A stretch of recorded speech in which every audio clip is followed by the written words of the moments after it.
Rheinmetall CEO Armin Papperger confirmed plans to deliver mobile drone defense systems to Ukraine before the end of 2025.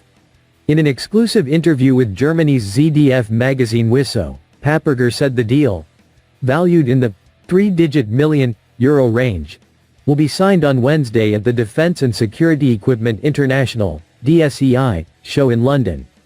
The systems in question are Rheinmetall's Skyranger platforms, described as compact, mobile air defense units that can be mounted on Leopard tanks.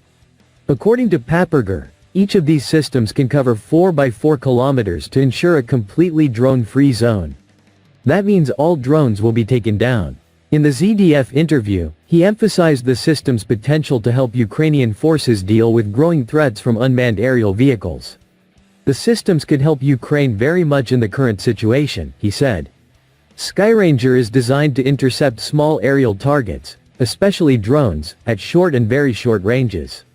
Rheinmetall says the system can operate independently or as part of a broader network, using its 30x173mm KCE revolver cannon and programmable ahead airburst ammunition.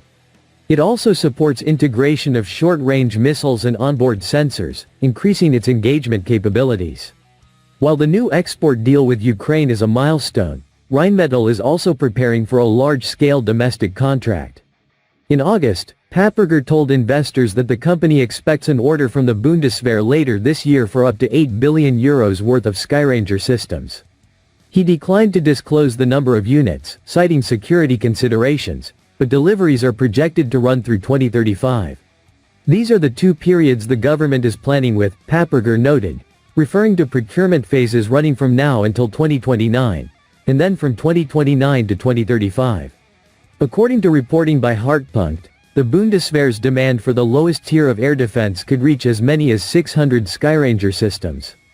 Germany already signed a €595 million deal with Rheinmetall in February 2024 for the development and initial production of Skyranger 30 systems on Boxer armored vehicles. The prototype was delivered in early 2025, with series production units expected to enter service between 2027 and 2028.